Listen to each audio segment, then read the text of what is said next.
Welcome everybody back to Boost in Motion, guys, and today I'm making a new video about heat exchangers because the old video was a bit outdated and I want to give you guys the best information that y'all can use as possible. Now, if you are new to this channel, please hit the subscribe with the bell button if you can, but otherwise than that, let's continue. So you're going to keep hearing this idea getting thrown around about heat soak, and heat soak, my car doesn't feel as constant, as powerful as it should be. Now, I'm going to put a few videos up talking about how the stock heat exchangers work and how quickly the car heat soaks from them. But otherwise than that, let me just briefly give you a recap on why you should upgrade your heat exchangers. All right, guys. So if you're new to turbo cars, most guys who already deal with turbos, you already know what I'm talking about. But if you're new to turbo cars coming from NA, you're going to have something called charge air temperature. That's the temperature of the charge air past the turbos. That's the air that goes into the turbos. You have the turbines that suck the air in from outside through mass air flows from the outside intakes. And then you have the charge air, because when those turbines spin, the compressed air is going to get hotter and hotter. Pretty much when pressure increases, heat increases. Now, forcing that air into the motor, most of you guys should know, if the air is really, really hot, you have something called knock and detonation. That's usually when the air to fuel mixture pretty much combusts before the spark. That can destroy your motor over time. And on turbo cars, that is one of the most important things that they don't want to happen at all. Now, guys, our cars use, and I have a video about it if you want to check it up here, but it's talking about the air-to-water intercoolers that we use, or air-to-water heat exchangers. So I don't want to confuse it. They're still the same thing, guys. Some of my subscribers know what I'm talking about. But anyways, we use air-to-water intercoolers. And what those intercoolers do is absorb a lot of the heat from the post-turbo charge temp and lowers it to when it goes back into the motor. But guess what happens over time? These two air-to-water intercoolers are sit on top of the motor, and the more you keep beating on the car, the more that coolant gets hotter and hotter. So the only way to cool down those intercooler coolant is to add a heat exchanger that sits in front of the car.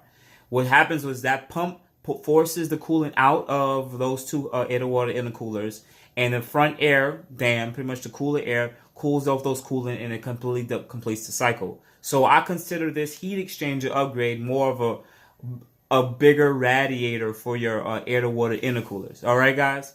Now, what happens is with these three different choices I give you, you can go to a larger capacity heat exchangers for your car. Not the air-to-water intercoolers, but the heat exchangers or radiators that's in the front. Let's start off with the most expensive, the ones you're going to see thrown around the most.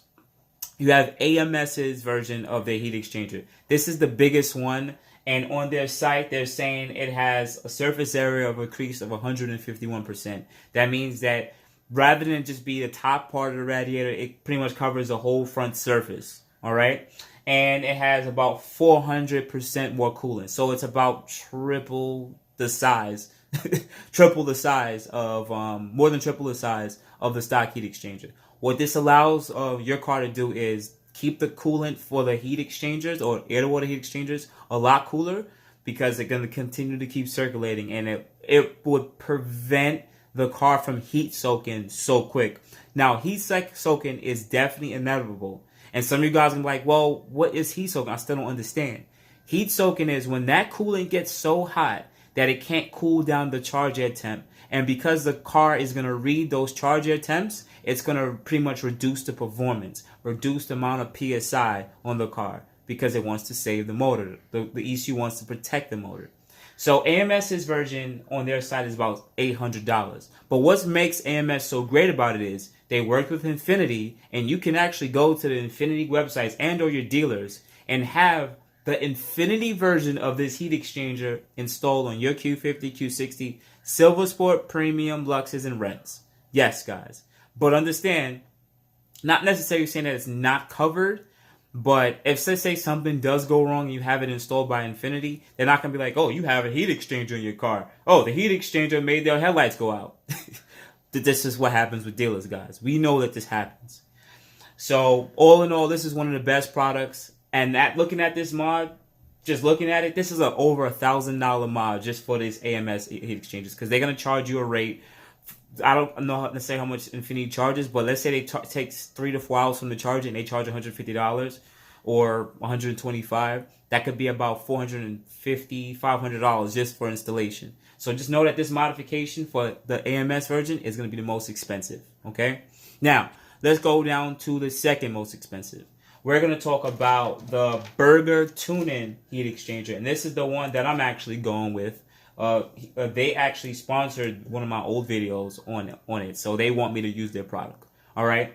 Now their heat exchanger can work once again for the Q50 Q60, Redsport, Silver's Premium Plug and Luxes, right? And their product is about half the price at $390 shipped to you, whatever the case might be. I don't know the capacity of this heat exchanger, but I do know that I would say it's about half the capacity. Because it does increase. Comparing, looking at the photos, it probably increases about at least, I think someone said 200 to 230%. I could be wrong, guys. Just correct me if I'm wrong. Put the link below to something if you found it. But it does have a substantial increase in coolant.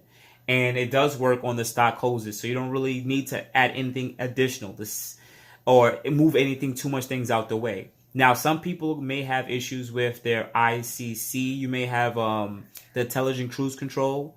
But from what I read, no one really has so much of a big issue with that necessarily. And also, some people have oil coolers on their Redsport. So some have said that they either might have to relocate it or not too positive, not too correct. You can definitely go to Infiniti Q50 group online or the Q50 Q60 Facebook group and ask them. But relatively, I haven't read or seen that anybody have been having any big issues with the coolant heat exchanger from BMS Berger Tuning. So at the price of it being half, unfortunately, you're not going to go to Infiniti and have them install it, and they're not going to warranty it. And not saying that your car, you could install this and you might run into some issues, and like you take the car and it says I'm having this issue, and they're like, well, you put in a heat exchanger, that's why your motor blew. Guys, you know this happens. So always remember, protect yourself when you add aftermarket parts, but they have to prove to you that this aftermarket part did something that has nothing to do with something else otherwise than that. So once again, if you go to you can also install this on your own, just like the AMS if you wanted to. If you wanted to just install it yourself after me looking at a few videos of just installing heat exchangers, this is one of the most simplest ones to do. It's literally take off the front bumper, take off 2 coolant hoses, connect put coolant in the heat exchanger, and then connect them back. The AMS, you have to move more stuff out the way. And at the price of $400, it's still a bit expensive, but even if you went to install someone who charges $75 to $100 per hour to do work on the car, they're going to probably do it in 2-3 hours or less than that. This modification is about half the price of the AMS one. And it won't be as good as in the sense of reducing the heat soak. Okay, so remember, more coolant usually means you reduce the heat soak a lot, but you still will heat soak. In this case, you don't have as much coolant, but still it's still in the front of the car, and it'll still help reduce in your heat soaking. And honestly, guys, it's gonna happen no matter what. Your coolant temperatures are always gonna go up for your air to water intercoolers. Now let's get to the last one. We're gonna talk about the Frozen Boost. The Frozen Boost. Go to frozenboost.com, and majority of people use the 118 water to air or air to water intercooler or radio or heat exchanger, whatever you want to call it. This one is about $150. I don't know how much it is shipped. They actually do give you a bit of information. They hold about 32 ounces. But from when I'm looking at the pictures and from seeing it installed in few people's cars, this one is a little smaller than the Berger Tuning one. But the only thing about it is, guys, you're gonna have to go to Home Depot, Lowe's, or any hardware store around you and get coolant hoses and brackets and screws. And pretty much this is really a DIY type thing where you're getting pretty much just the heat exchanger, but you're gonna have to source the little brackets and stuff. But I will put a link below to the Infiniti Q50 group where a few people already had installed in their cars, and they tell you what parts they use. So at it being $150, but being the smallest one, but still an upgrade over the stock heat exchanger, it's very cost efficient. At $150 compared to $400, or $400 compared to $800, it's a no-brainer. But if you are the type of guy who does things with their hands on, you can save $250 coming from a Berger Tuning down to a frozen boost. All right. Now, all of these heat exchangers will work pretty well, but with the more coolant, it will help be more resistant to heat soak, guys. All right. Now, I'm gonna throw a wild card in here, and I don't want to shed light on him, on his company, but you have the Viscotti heat exchanger. And let me just briefly Google it while talking to you guys. Viscotti heat exchanger. All right. Now, his heat exchanger, he's one of the first people that made heat exchangers on the market for the Q50 Q60 models, and I give respect for him for doing that. You can check it. I'm not going to put his information below because I'm not saying that this is a sponsored video, but I just want to be fair to what's on the market for you guys to purchase. But if you guys are going to choose to pick his heat exchanger costs, from what I see right now, $580 for his heat exchanger. And it says only for non-Redsport, so I'm not too positive if he's changed it. But it's on his site. He says you increase the fluid volume of about 600%. You increase the surface area about 250%, and his pretty much keeps the coolant temps down a lot. Now, I necessarily don't have a photo of his heat exchanger, so you can Google it yourself. I'm not gonna put it out there, but the reason why I don't really want to put him in this video is because at $580 for someone who just kind of sourced their own universal heat exchangers and then added intakes, welded in intakes, he's trying to get his money. But I would rather it go back to these other three guys. All right, so to continue back to the number 3, you have AMS, you have Berger Tuning, and you have Frozen Boost. Those are the choices that I would recommend. Those are the choices that you should keep with until another company chooses to make their own heat exchangers. My other few recommendations is, well, not really recommendations, but what I like about the BMS one is majority of photos, you kind of have that front intercooler look. It's kind of cool. The same thing with the Frozen Boost. The AMS, you don't really get that look because it sits right by the radiator and it does its job. Your car looks stock, which is the OEM feminine OEM look, which is the best. But I really like the Berger Tuning. This is why I went to it, because I kind of want that look. I want that little bit of look behind the mesh. You look like I have an intercooler.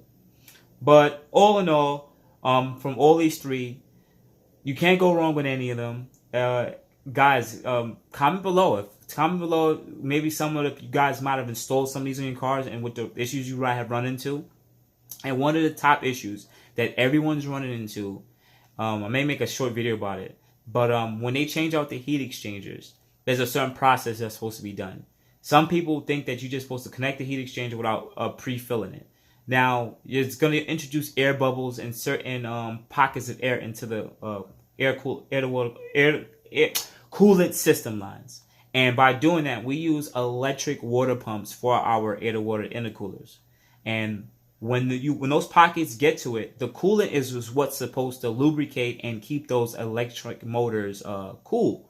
If there's air there, they overheat themselves and they die. And pretty much now the coolant is not moving around. You're going to go to Infiniti. Oh my God, this expensive part broke. And they're going to say, well, you installed this. This is your fault. And even Infiniti themselves, a few posts I read, they installed, the AMS version, and guess what happened, guys?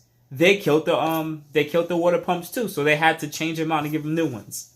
So there's usually a little process. I think it's called, what was it called again? An airlift system, pretty much, that pumps or removes the air out the system. And then there's the Nissan console way, is where you plug in the Nissan console and pretty much you turn the pumps on, and then you can force the air out that way.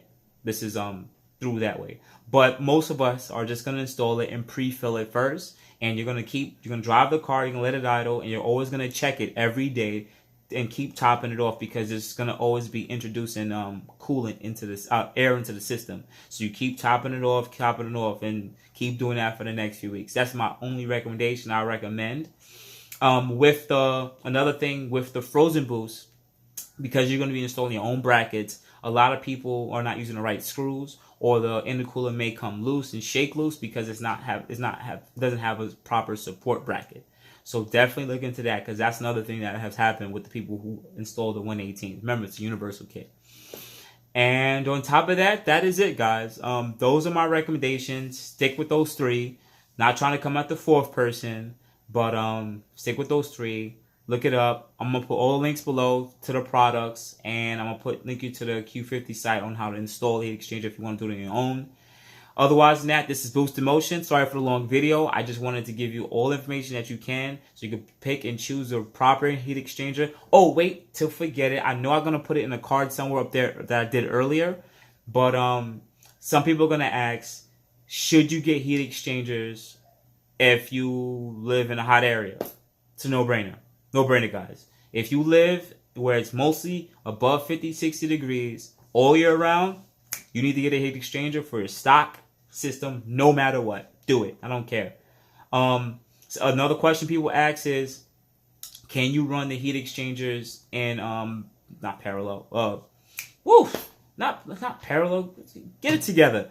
Can you run the stock heat exchangers in circuit, pretty much in circuit? And yes, you can run a BMS with the stock heat exchanger. You can run a frozen booth with the stock one. AMS one replaces the whole thing, so it doesn't make sense. All right, guys. So that were a few things that I wanted to just clear up really quickly. But if you made it to this part, hit the like button if you like the video. If you dislike it, I understand. Comment below what your setups are, and maybe some people might comment on what worked for you if you put your setups up, and you can help them out too, because I want to make sure that we all helping each other, right? And otherwise than that, hit the subscribe, guys. I gotta keep this channel growing. I gotta give you guys this information. I'm gonna continue making videos. I'm gonna get back to DIYs, but definitely trying to take some of those old videos out and put new videos back out there again with updated and more up-to-date information. Otherwise than that, guys, this is Boost in Motion. I'm signing out. You can contact me at Boost in Motion on Instagram and Boost in Motion on Facebook with your questions. I appreciate you guys DMing me and asking me a lot of questions. I'm here to help. Thank you. Thank you. Thank you.